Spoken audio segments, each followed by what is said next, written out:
नमस्कार, आप देख रहे हैं आर्या न्यूज। मैं हूं रविशेखर। बुलेटिन की शुरुआत करते हैं।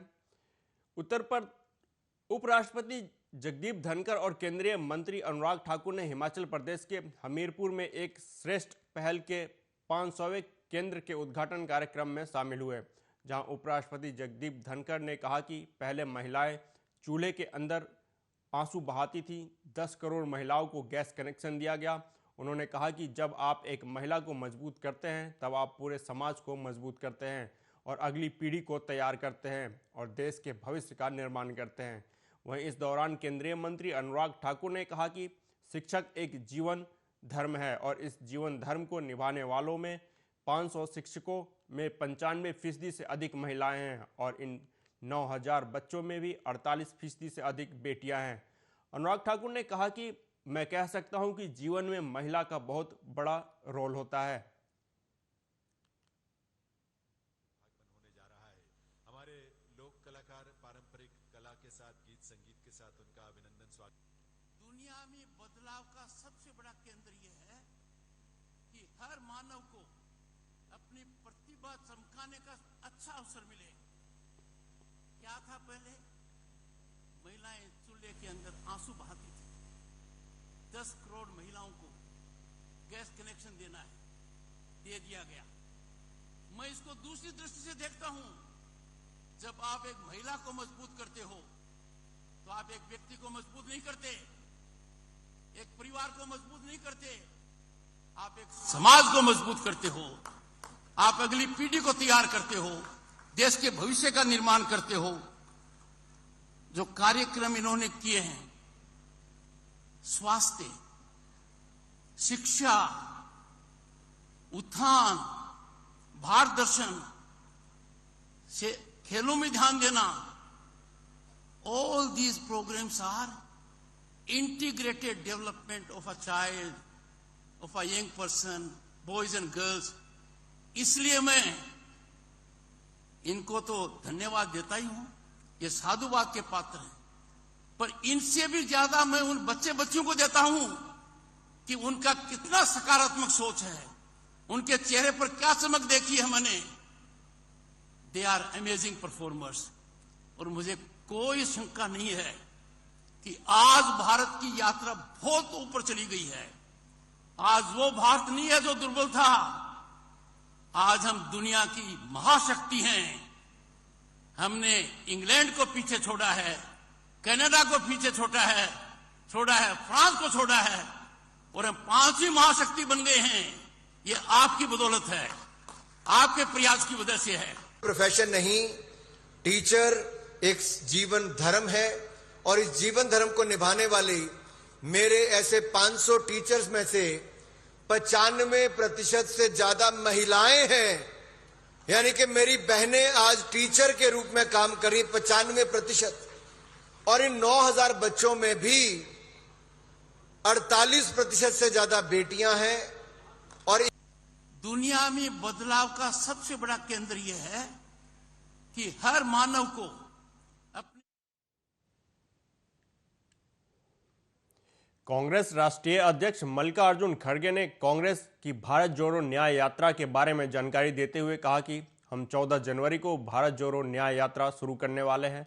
राहुल गांधी के नेतृत्व में भारत जोड़ो न्याय यात्रा मणिपुर से शुरू होकर 15 राज्यों से होते हुए मुंबई तक जाएगी। यह यात्रा 100 लोकसभा सीटें और 300 से अधिक विधानसभा सीटें कवर करेंगी। करीब 6700 किलोमीटर की ये यात्रा होगी। वहीं मणिपुर घटना पर बोलते हुए मल्लिकार्जुन खड़गे ने पीएम मोदी पर भी निशाना साधा और कहा कि मणिपुर में मई में जो दुर्भाग्यपूर्ण घटना घटी और घटती रही, पर पीएम मोदी रात दिन समुद्र में तैरने का फोटो खिंचवाते रहे, मंदिरों के निर्माण स्थल पर जाकर फोटो खिंचवाते रहे, हर जगह जाकर नए नए कपड़े पहनकर फोटो आते हैं, लेकिन ये मणिपुर क्यों नहीं गए। उन्होंने कहा कि जहां लोग मर रहे हैं, महिलाओं का रेप हो रहा है, उनका हालचाल पूछने क्यों नहीं जा रहे हैं? क्या ये देश का हिस्सा नहीं है? सुनिए उन्होंने क्या कहा। भारत जोड़ो न्याय यात्रा 14 तारीख को शुरू करने वाले हैं और राहुल गांधी जी के नेतृत्व में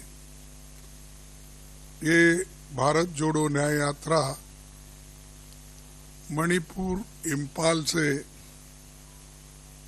शुरू होगी और नागालैंड, आसाम, अरुणाचल प्रदेश होते हुए ये देश के 15 राज्यों से जुड़ जाएगी। ऐसा गुजरते मुंबई तक हम पहुंच जाएंगे। 110 जिलों से होते हुए ये यात्रा 100 लोकसभा सीटें और 337 विधानसभा सीटें कवर करेगी। करीब 6,700 किलोमीटर दूरी तय करके ये यात्रा मुंबई में समाप्त होगी। जयराम रमेश जी ने यात्रा के बारे में विस्तार से हमारे पदाधिकारियों की मीटिंग ली है, सबको ये सारे चीजें बताए हैं। मई महीने से मणिपुर में जो मणिपुर में दुर्भाग्यपूर्ण घटना घटी और घटती रही, पर रात दिन मोदी जी कभी समंदर में वहां पर जाके या स्विमिंग करने का दिखाते हैं फोटो सेशन, कभी अभी कंस्ट्रक्शन हो रहा है मंदिरों का, वहां पर जाके वहां फोटो निकाल लेते हैं, कभी केरला में निकाल लेते हैं, कभी बंबई में निकाल लेते हैं। हर जगह जाकर नए नए ये अपने वस्त्र पहन के हर जगह से फोटो रोज आप तो देखते रहे होंगे, आप भी तंग आए होंगे, भाई कितने बार इतनी सूरत देखना।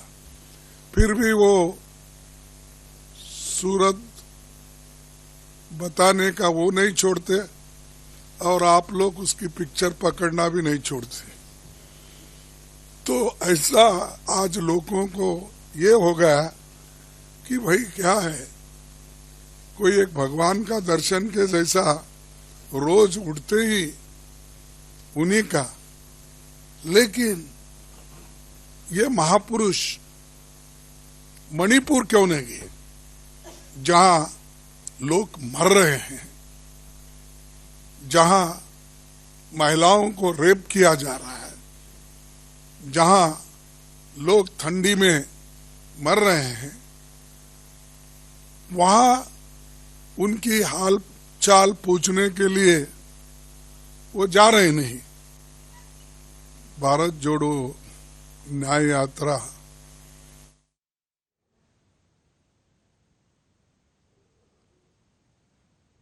रक्षा मंत्री राजनाथ सिंह ने उत्तराखंड के हरिद्वार में स्वामी दर्शनानंद गुरुकुल महाविद्यालय में गुरुकुलम एवं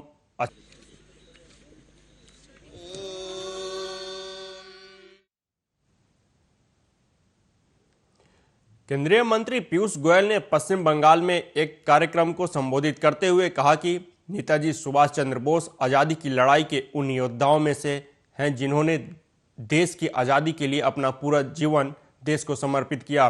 उन्होंने कहा कि उस समय कांग्रेस पार्टी ने उनके साथ जो अन्याय किया था वह आज भी हम सबके लिए शर्म की बात है। वर्षों तक सुभाष चंद्र बोस को वह सम्मान नहीं मिला जिसके वो हकदार थे। पिछले साल पीएम मोदी ने इंडिया गेट के पास उनकी प्रतिमा का अनावरण किया। आज हम पूरे विश्व को दिखा सकते हैं कि ये नेताजी सुभाष चंद्र बोस हैं जिन्होंने देश की आज़ादी के लिए अहम भूमिका निभाई थी। और कितने दुर्भाग्य है कि वर्षों वर्षों तक नेताजी सुभाष चंद्र बोस इस देश के आजादी की लड़ाई के उन योद्धाओं में से हैं जिन्होंने आजादी के लिए अपने पूरे जीवन भर देश को समर्पित किया। उनके साथ उस समय कांग्रेस पार्टी ने जो अन्याय किया वो आज भी हम सबके लिए शर्म की बात है। और कितने दुर्भाग्य है कि वर्षों वर्षों तक नेताजी का वो सम्मान नहीं हुआ जो पिछले वर्ष 2 वर्ष पहले जब माननीय प्रधानमंत्री नरेंद्र मोदी जी ने इंडिया गेट पर उनकी प्रतिमा लगाकर आज पूरे विश्व को हम दिखा सकते हैं कि ये है नेताजी सुभाष चंद्र बोस, जिन्होंने देश के लिए, देश की आजादी के लिए अपना इतना अहम भूमिका भी निभाई और देश के लिए अपने पूरे जीवन को, अपने प्राण दे दिए, अपने जीवन समर्पित कर दिए।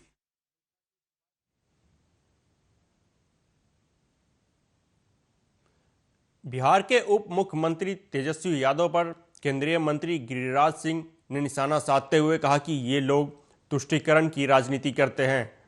तुष्टीकरण की राजनीति करते करते पीएम मोदी और भाजपा को गाली देते हैं। हमें इनसे नसीहत नहीं चाहिए, ये भ्रम पैदा कर सकते हैं। उन्होंने कहा कि ये देश और राज्य का हित नहीं कर सकते। गिरिराज सिंह ने कहा कि मैंने तेजस्वी यादव से आग्रह किया था कि आप बिहार के उप मुख्यमंत्री और स्वास्थ्य मंत्री भी हैं, तो आप हज भवन को अस्पताल क्यों नहीं बना देते। ये तो मंदिर, मैं उस दिन भी कहा था, आज भी कह रहा हूं, ये लोग जो राजनीति करते हैं तुष्टीकरण की राजनीति करते हैं और तुष्टीकरण की राजनीति करते करते मोदी जी को गाली देते हैं, भारतीय जनता पार्टी को गाली देते हैं। हमें इनसे नसीहत नहीं चाहिए, ये भ्रम पैदा कर सकते हैं, ये तुष्टीकरण कर सकते हैं, लेकिन देश और राज्य का हित नहीं कर सकते हैं। मैं तो जानता हूं ये कितना रोजगार दे रहे हैं, कितना इफ्तार करेंगे, लेकिन गरीब हिंदुओं को खिलाएंगे नहीं कभी। ये हज वालों से कभी नफरत नहीं करेंगे, उनको कभी शिक्षा नहीं देंगे, हिंदू से नफरत करेंगे। ये लोग समय पड़ेगा तो अपने को जनेऊधारी कहेंगे और नहीं तो टोपीधारी रहेंगे। नहीं, मैंने तो उनको आग्रह किया था कि आप उप मुख्यमंत्री भी हैं राज्य के तेजस्वी बाबू और हेल्थ मिनिस्टर भी हैं, क्यों नहीं हज भवन को अस्पताल बना देते हैं। इतना बढ़िया सुपर स्पेशलिटी अस्पताल बनेगा। पर उपदेश कुशल बहुतेरे, वो अगर उपदेश देने से बढ़िया ये। पश्चिम बंगाल में ईडी पर हुए हमले पर केंद्रीय मंत्री धर्मेंद्र प्रधान का बयान सामने आया है। उन्होंने कहा कि लोकतांत्रिक तंत्र में सरकारी एजेंसियां अपना काम करती हैं, उन्हें बिना किसी बाधा के साथ काम करने की इजाज़त दी जानी चाहिए। लेकिन दुर्भाग्य से कुछ क्षेत्रों में जो लोग भ्रष्ट हैं, कानून और व्यवस्था का सम्मान नहीं करते और जेल जाने से डरते हैं, वो एजेंसियों के खिलाफ बोलते हैं और उन पर हमला करते हैं। को कोई सम्मान नहीं है। जो जेल जाने के जिनके मन में डर है वो एजेंसियों के खिलाफ बोलते हैं, एजेंसियों के ऊपर हमला करते हैं। मैं उसको कठोर से कठोर शब्दों में निंदा। वहीं कांग्रेस नेता अधीर रंजन चौधरी ने बंगाल की स्थिति के बारे में बात करते हुए कहा कि यह स्पष्ट है कि सत्तारूढ़ पार्टी की मदद पीछे से है, ये इनको पीछे से मदद देती है, तभी बंगाल में काका बाबू, खोखा बाबू, शाहजहां और नूरजहां की कोई कमी नहीं है। उन्होंने कहा कि अगर बीजेपी में हिम्मत है तो उन्हें कुछ करके दिखाना चाहिए। वो मणिपुर में कुछ नहीं कर पाए तो बंगाल में कैसे करेंगे। अधीर रंजन चौधरी ने कहा कि हम कम से कम अशांत क्षेत्र में राष्ट्रपति शासन चाहते हैं, लेकिन उनमें हिम्मत नहीं है। वो सिर्फ बड़े बड़े दावे करते हैं। शायद मोदी जी और दीदी के बीच गहरा संबंध है, इसलिए ऐसा नहीं हो पा रहा है। हिम्मत है तो करके दिखाओ।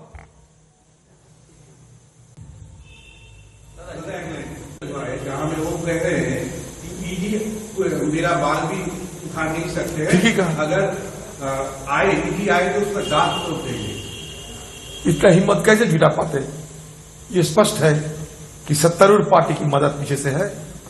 ये सत्तारूढ़ पार्टी पीछे से इनको शक्ति देते हैं, ताकत देती है। इसलिए ये बंगाल में काका बाबू, खोका बाबू, शाहजहां, नूरजहां की कभी कहीं कमी नहीं है। अगर बीजेपी पार्टी की हिम्मत है तो कुछ करके दिखाओ। अगर हिम्मत है तो करके दिखाओ। मणिपुर में तुम कर नहीं पाए, बंगाल में कैसे करोगे? हम तो चाहते हैं कि प्रेसिडेंशियल रूल कम से कम डिस्टर्ब एरिया ये तो ऐलान करो, लेकिन हिम्मत नहीं है। बीजेपी पार्टी बड़ी बड़ी बात तो कहेंगे, लेकिन दम नहीं है इनके। हो सकता दीदी और मोदी जी के अंदर कोई गहरा रिश्ता है जिसके चलते ये नहीं हो पाए। हम तो मणिपुर में चाहते थे राहुल गांधी जी की अगुवाई में कि राष्ट्रीय शासन लागू हो। हम बंगाल में चाहते हैं कम से कम जिस इलाका में इस तरह की घटना घटी है वहां डिस्टर्ब एरिया एक्ट के तहत इसको, इसके खिलाफ और इस जगह के खिलाफ कड़ी से कड़ी कदम उठाना चाहिए। एक दो बार चुनाव में जीतना बड़ी बात नहीं है। मुफ्त में कोई जीत जाते हैं, लेकिन जब समय आते हैं कड़ी कदम उठाने की, हिम्मत दिखाने की, तब ये पीछे हट जाते। खबरों में आगे बढ़ते हैं। भारतीय किसान यूनियन ने आगरा जिलाधिकारी कार्यालय पर प्रदर्शन किया और किसानों की समस्याओं को लेकर ज्ञापन दिया। वहीं भारतीय किसान यूनियन आगरा के जिला अध्यक्ष राजवीर लवानिया ने कहा कि भारत एक कृषि प्रधान देश है, लेकिन वर्तमान स्थिति और आने वाला भविष्य भारत के किसानों के लिए चुनौतीपूर्ण साबित हो रहा है। सालों से भारतीय किसान सरकार की विसंगत नीतियों का दंश झेल रहे हैं, जिसको लेकर भारतीय किसान यूनियन किसानों की आवाज़ को समय समय पर उठाते चले आ रहा है। राजवीर लवानिया ने बताया कि हमने उत्तर प्रदेश के मुख्यमंत्री योगी आदित्यनाथ के नाम से ज्ञापन आगरा के जिलाधिकारी को सौंपा है। वहीं हमारा कहना है कि इससे पहले भी कई बार किसानों की समस्याओं से संबंधित ज्ञापन सौंपे गए थे, उन पर कार्रवाई के निर्देश भी दिए गए थे, लेकिन अभी तक उनकी समस्याओं का निदान नहीं हुआ। ऐसे में अगर प्रशासन हमारी समस्याओं का निदान नहीं करना चाहता तो बता दें, हम यही बैठकर प्रदर्शन करेंगे। भारतीय किसान यूनियन। मैं राजवीर लवानिया, जिला अध्यक्ष भारतीय किसान यूनियन टिकैत, जनपद आगरा। भारतीय किसान यूनियन के राष्ट्रीय नेतृत्व के आह्वान पर आज पूरे उत्तर प्रदेश में गन्ना और आलू उत्पादक किसानों की समस्याओं को लेकर, आवारा पशुओं को लेकर, तमाम समस्याओं को लेकर, राष्ट्रीय और क्षेत्रीय मुद्दों को लेकर आज हम कलेक्ट्रेट आगरा पे आए हुए हैं। आज श्रीमान जिलाधिकारी महोदय को ज्ञापन दिया जा रहा है और ज्ञापन के माध्यम से सरकार को ये चेताने का काम करेंगे। दरअसल हम लोग 3 वर्ष से लगातार ज्ञापन दे रहे हैं, किसी भी ज्ञापन पर इन्होंने सरकार ने संज्ञान नहीं लिया है। आज हमने एक कमेटी भी हम तैयार करेंगे कि 3 वर्ष में भारतीय किसान यूनियन द्वारा दिए गए ज्ञापनों की क्या कार्रवाई हुई, जिसको लेकर हम बहुत जल्दी यही कलेक्ट्रेट आगरा में एक अनिश्चितकालीन धरना भी लगाएंगे, जिसकी संपूर्ण जिम्मेदारी भारत सरकार और उत्तर प्रदेश सरकार की होगी। ऐसा नहीं है कि हम लोग एक कागज़ का टुकड़ा ये समझ रहे हैं, ये कागज़ का टुकड़ा नहीं है, ये किसानों की आत्मा हम लिख।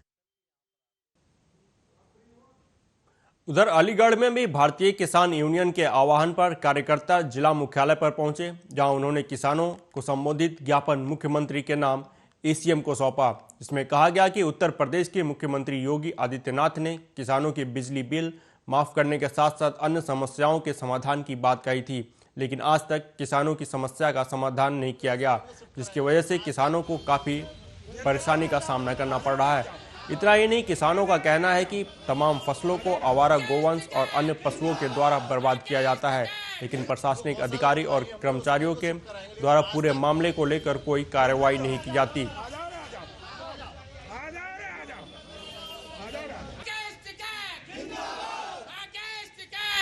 ज्ञापन दिया, क्या डिमांड किया?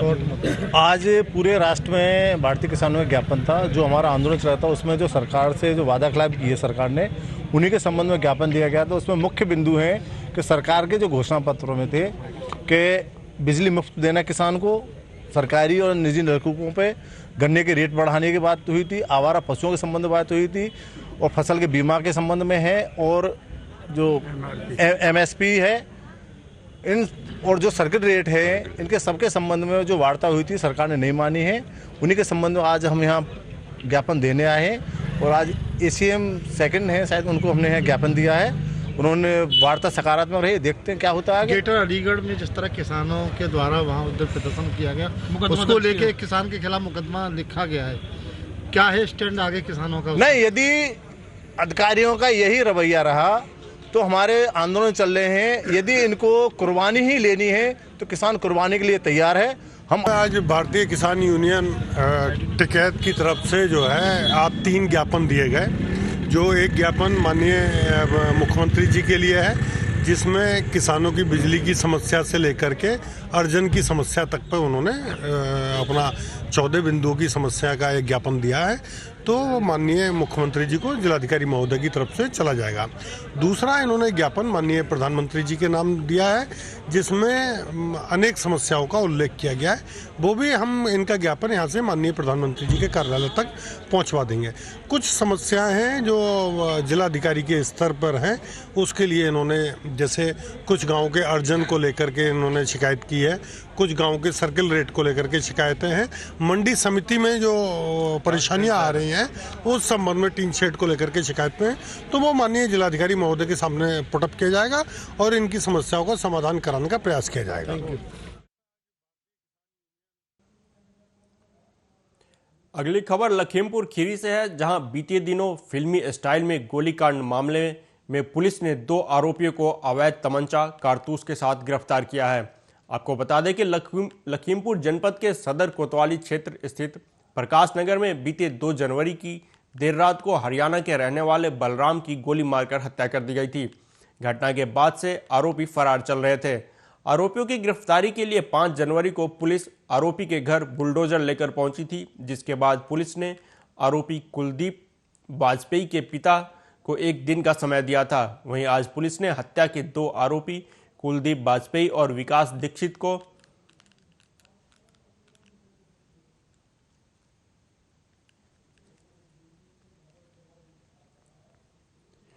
लालपुर बैरिया तिराहे के पास से गिरफ्तार कर लिया। पुलिस ने बताया कि इनके पास से अवैध तमंचा और कारतूस भी बरामद किया गया है।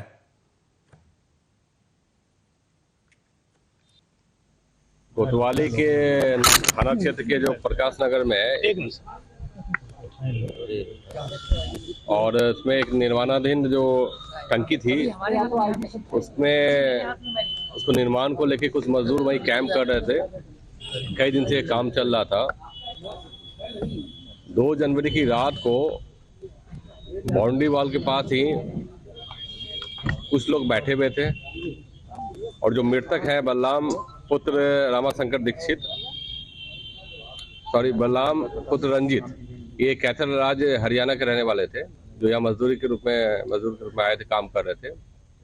उनकी थोड़ी कहासुनी हुई और अल्प अवधि में ही कहासुनी के कारण जो कुलदीप वाजपेयी, विकास दीक्षित, एक और नाम है जो बैठे हुए थे वहाँ, इन लोगों के द्वारा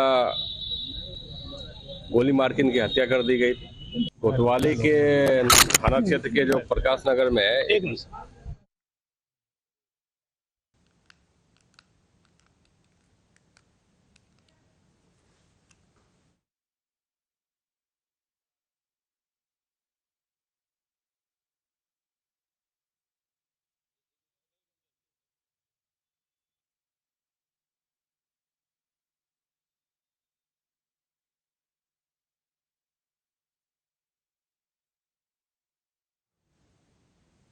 हापुड़ की कपूरपुर थाना पुलिस की चेकिंग के दौरान बदमाशों से मुठभेड़ हो गई, जिसमें पुलिस की जवाबी कार्रवाई में एक बदमाश घायल हो गया। साथ ही एक और बदमाश को गिरफ्तार किया गया। बदमाशों के कब्जे से चोरी का करीब 2 क्विंटल तार, 2 तार कटर, 2 अवैध तमंचे, जिंदा और खोखा कारतूस सहित घटना में इस्तेमाल की गई पिकअप बरामद किया गया है। गिरफ्तार दोनों बदमाश सातिर किस्म के अपराधी हैं, जिनके खिलाफ हापुड़, गाजियाबाद, बुलंदशहर और मुजफ्फरनगर में हत्या, चोरी, लूट और डकैती सहित गैंगस्टर एक्ट के करीब 2 दर्जन से अधिक मामले दर्ज हैं। घायल बदमाश को इलाज के लिए अस्पताल में भिजवा दिया गया है और आगे की कार्रवाई की जा रही है।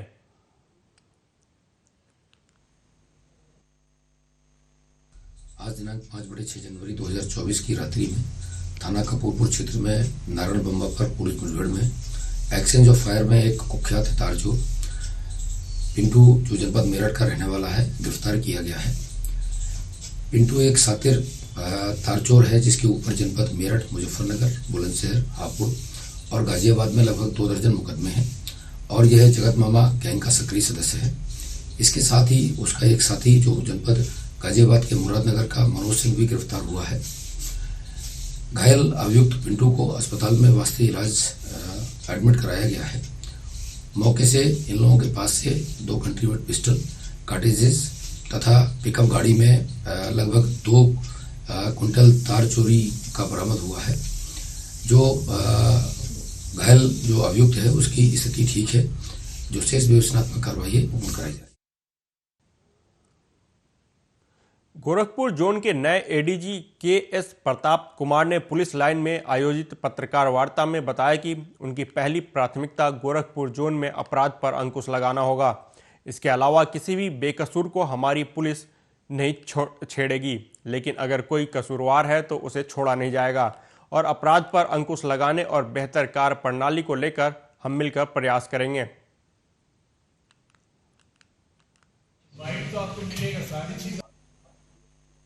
गोरखपुर पुलिस जोन का प्राथमिकताओं में माफियाओं के खिलाफ कार्रवाई, महिलाओं का सम्मान सुरक्षा, अपराध को रोकना, अपराध का अन्वेषण और अपराध का नियंत्रण, ये हमारे प्राथमिकताओं में शामिल है। जन सुनवाई पर भी गोरखपुर के पूरे जोन के अधिकारी ध्यान देंगे और इस पर भी ध्यान देंगे कि कोई निर्दोष व्यक्ति को छेड़ा न जाए, परंतु दोषी व्यक्ति को छोड़ा न जाए। गोरखपुर पुलिस जोन का प्राथमिकताओं में माफियाओं के खिलाफ कार्रवाई, महिलाओं का सम्मान सुरक्षा,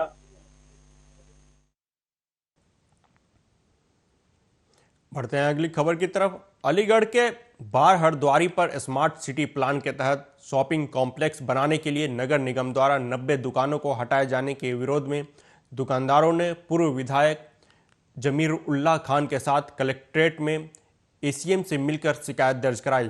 दुकानदारों का कहना है कि दुकान हटाए जाने पर दुकानदार बेरोजगार हो जाएंगे और परिवार पालने में समस्या आएगी। वहीं एसीएम ने नियम के खिलाफ कार्रवाई नहीं होने का आश्वासन दिया। वहीं दुकानदारों ने आर पार की लड़ाई लड़ने की चेतावनी दी है। क्या समस्या है? हमारी बारहद्वारी पर दुकानें हैं, हम 90 दुकानदार हैं और तकरीबन 80 साल पुरानी दुकानें हैं। हमें नगर निगम द्वारा धमकी दी जा रही है कि हम जबरन दुकानें तोड़ देंगे। क्यों? वजह क्या?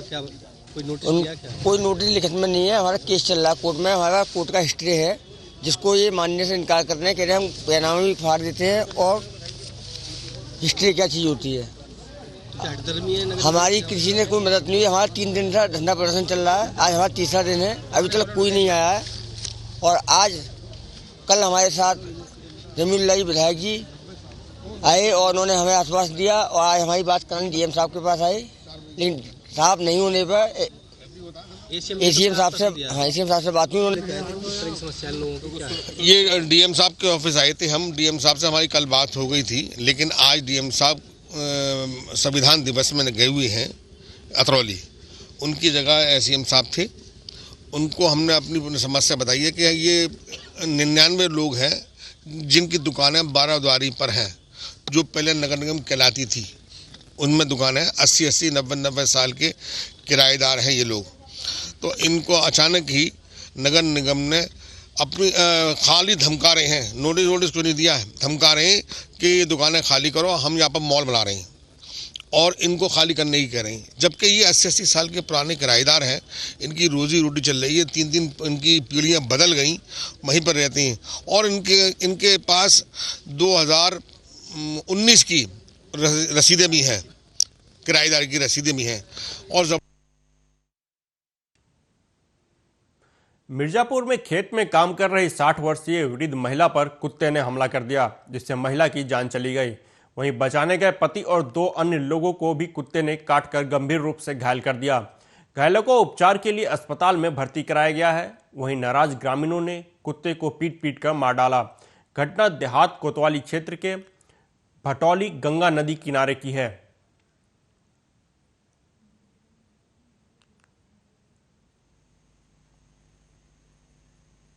वहाँ रेत पे रहे थे और हम लोग गांव में रहे और वहाँ पहुँचे, हमला कर लिया, मतलब बाहरी कुत्ता आके, और कुत्ता नीच रहा था मेरी मम्मी को, मतलब वो खा गया कुत्ता।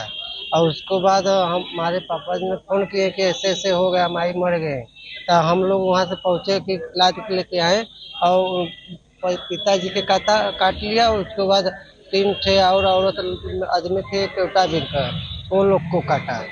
वो लोग काटे तो फोन किए कि आपका मम्मी एक्सपायर हो गए। हम लोग आए, लाद के गंगा जी से यहाँ से घर पे ले गए, घर पे से अथवा करके आए तो यहाँ उसको मार के फेंक दिए कुत्ता को, जो कुत्ता काटा था उसको मार के फेंक।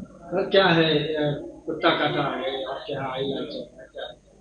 ये कल का मैटर है, बरैनी गांव है भटौली के पास। वहाँ पर ये गरीब लोग रहते थे झोपड़ी बना के, तो वहाँ पर आवारे कुत्ते आ गए और एक महिला को बहुत बुरी तरीके से उसका गला खा गए और वो ऑन स्पॉट उसकी डेथ हो गई। और उससे और 2 लोग बचाने गए, उनके कोई का हाथ काट लिया और हमारे यहाँ पर आए हैं और उनका इलाज प्रॉपर रूप से चल रहा है, ड्रेसिंग की जा रही है। एक की तो हड्डी भी हाथ से बाहर निकल गई है और उसका प्रॉपर रूप से इलाज चल रहा है हमारे यहाँ। मरीज की स्थिति कैसे है? महिला तो उसी समय मरी हुई आई थी मृत, और इसमें एक हाथ खराब है लेकिन खतरे से बाहर है। उधर रायबरेली में NHI की लापरवाही से किसानों की 50 बीघे फसल जलमग्न हो गई। दरअसल अमावा ब्लॉक में खसपड़ी के पास चकदार लूप चैनल की एक पुलिया को NHI ने बंद कर दिया था। नहर में पानी छोड़े जाने पर बंद पुलिया से आगे नहीं बढ़ सका, जिससे आसपास की 50 बीघा गेहूं की फसल जलमग्न हो गई। किसानों ने लगातार इसे लेकर शिकायत की, लेकिन उनकी सुनने वाला कोई नहीं था। थक-हार किसानों ने आज तहसील दिवस में शिकायत की तो SDM सदर ने पूरे मामले का संज्ञान लेते हुए तुरंत पुलिया खोले जाने के साथ ही जांच के आदेश दिए हैं। क्या नाम है आपका? योगेश्वर। कहाँ रहते हैं? खसपरी में। खाना कौन सा है? Mill area. क्या हुआ है? हमारे खेतों में पानी भर गया है चकदादर लूप चैनल से, और हम लोग सिंचाई विभाग के भी चक्कर लगाते रहे लेकिन कोई सुनवाई नहीं हुई। और NH के JE से 1 हफ्ते से उनसे भी कहते हैं लेकिन कोई भी सुनवाई नहीं किया। उन्होंने कल जब पानी मेरे खेतों में भर गया तो उसके बाद उन्होंने कटवाने का काम किया। और पानी आज भी लगभग 50 बीघे जमीन डूबी है। अभी भी जांच करा ली जाए तो पानी भरा मिलेगा। कितने किसानों की जमीन गई? लगभग 60 किसानों की जमीन गई है, लेकिन हम 2 लोग इसलिए ज़्यादा परेशान है कि टोटल जमीन हमारी वहीं पर है। क्या क्या बोया था फसल? नहीं, गेहूँ बोई थी और कुछ नहीं था। गेहूँ में पूरा पानी भरा है, उसका फोटो भी हमारे पास है। क्या नाम है आपका? योगेश्वर। कहाँ रहते हैं? खसपरी में। सर, उफरा मऊ में खेत लगभग 100 बीघा जलमग्न हो गया है नहर की वजह से। क्या है पूरा मामला, आपकी तरफ से क्या किया गया? ये चकदादर में लूप चैनल की पुलिया है, जिसको बंद करने के नाते उधर दूसरे साइड में खोल दिए हैं, जिसके नाते पानी काश्तकारों के खेत में जा रहा था। मेरे द्वारा संबंधित JE से वार्ता की गई है और इसकी जांच भी कराई जा रही है। और JE को सख्त हिदायत दी गई है किसी भी दशा में काश्तकारों के खेत में पानी न जाए, ताकि उनका फसल का नुकसान न हो, और जांच करा के अविलंब उचित कार्रवाई की जाएगी।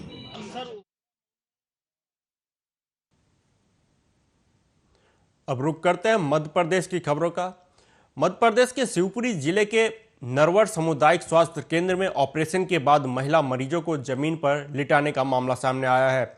नरवर स्वास्थ्य केंद्र पर नसबंदी का ऑपरेशन कराने के लिए क्षेत्र की लगभग 109 महिलाएं पहुंची थी, लेकिन विभाग ने महिलाओं को ऑपरेशन करने के बाद सिर्फ 2 दर्जन मरीजों को बेड दिया, लेकिन उनमें भी एक बेड पर 2 मरीजों को रखा गया, बाकी को जमीन पर लिटा दिया गया।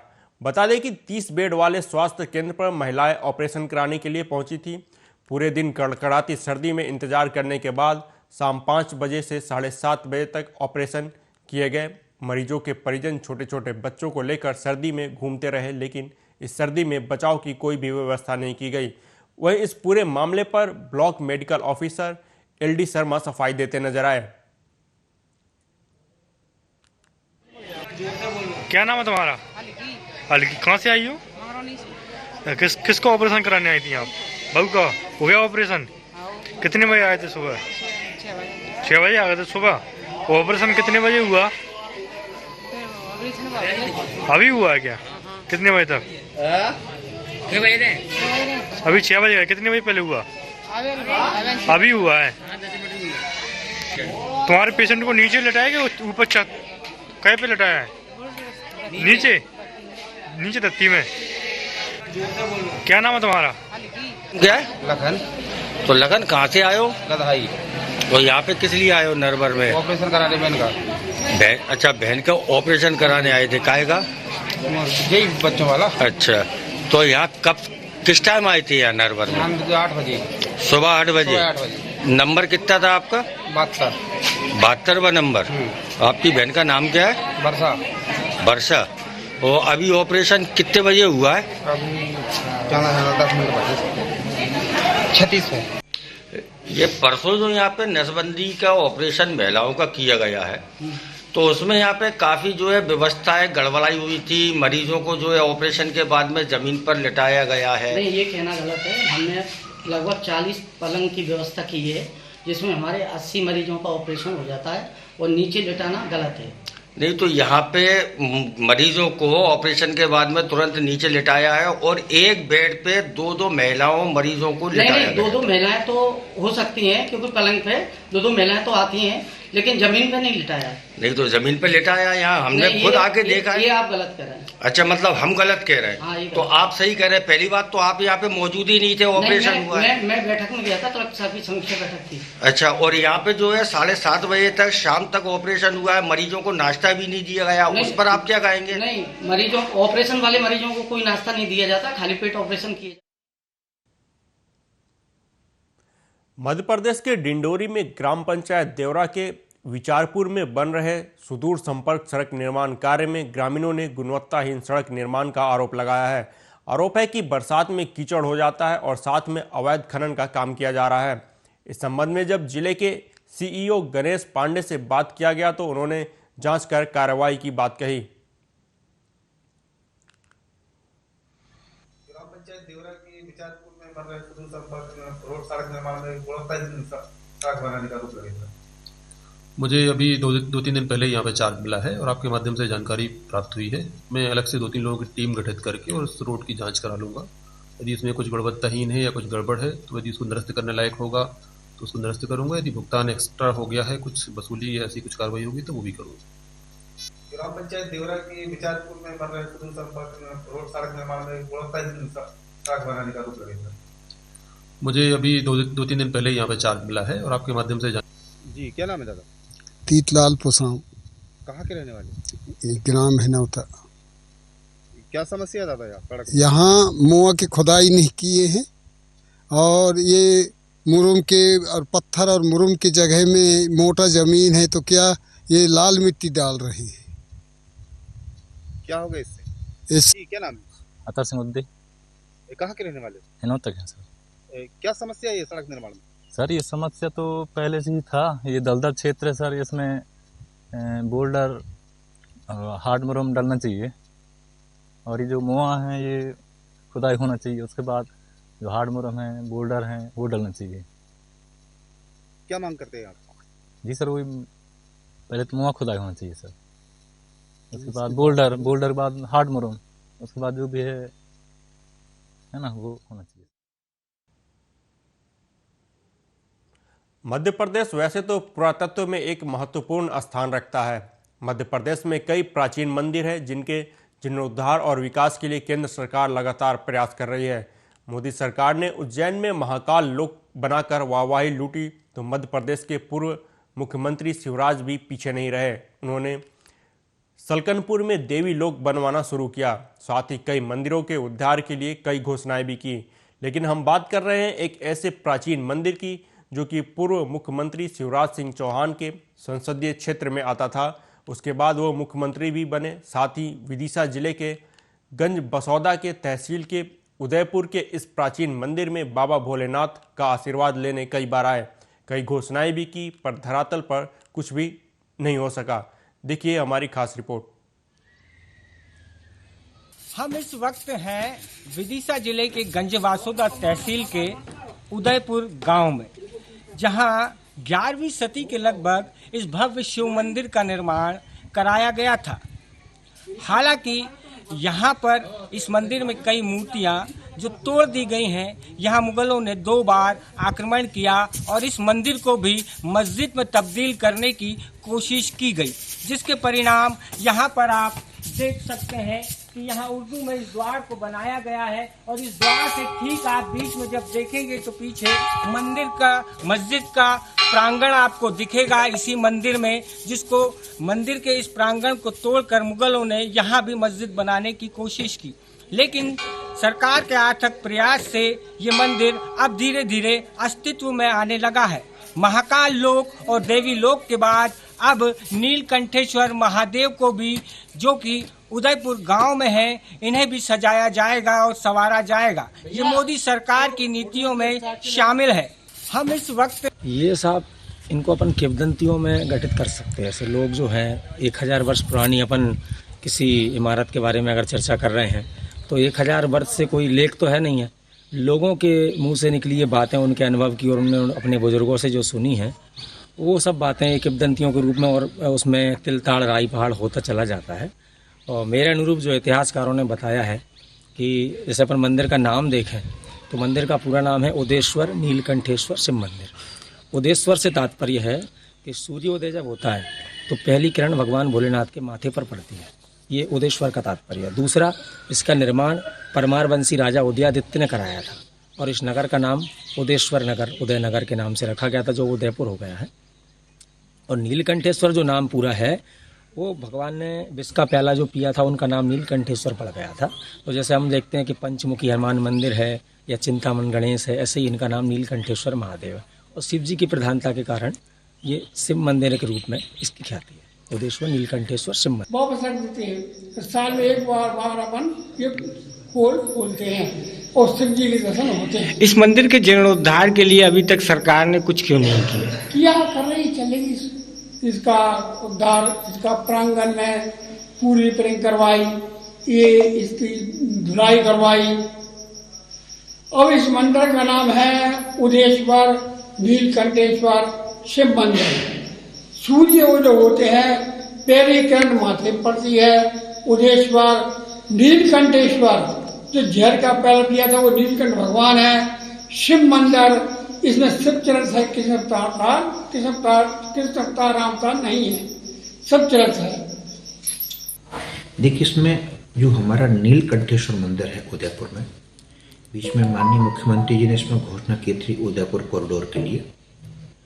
उसी के तहत जो उदयपुर मंदिर है उसी के समीप एमपीटी द्वारा 1.5 करोड़ रुपए स्वीकृत किए गए। स्वीकृत करके जो वहाँ पर उदयपुर मंदिर के समीप उनकी सामुदायिक और जन उपयोगी सुविधाओं के विकास के लिए एमपीटी वहाँ पर काम कर रहा है। यदि आप गए हों तो आपने देखा होगा वहाँ पर काम चल रहा होगा। इसी के तहत इंटेक एक संस्था है। विदिशा जिले की गंज बसौदा तहसील का उदयपुर गांव और गांव में बना ये 11वीं सदी का प्राचीन मंदिर, जिसको लेकर चाहे यहाँ से सांसद शिवराज रहे हों, चाहे विधायक रहे हों और यहाँ नतमस्तक होने कई बड़े नेता आते तो जरूर हैं। विकास की बातें भी होती हैं, लेकिन विकास के नाम पर सब कुछ शून्य सा नजर आता है। हालांकि मंदिर में गांव वालों ने अपनी तरफ से काफी कुछ मेहनत कर इस मंदिर को सुसज्जित कर रखा हुआ है और प्राचीन इस इमारत को संभाल कर भी रखा हुआ है। लेकिन सरकारें अक्सर क्यों हाथ खींच लेती हैं, ये देखने की बात है कि अब इस मंदिर में सरकार कितना योगदान देती है। क्या इसको भी शिव महालोक की तरह या देवी लोक की तरह सजाया जाएगा, संवारा जाएगा? कैमरामैन अमित के साथ राजेंद्र सिंह जादौन, भोपाल, मध्य प्रदेश। फिलहाल इस बुलेटिन में मेरे साथ इतना ही। आप देखते रहिए आर्या न्यूज़। नमस्कार।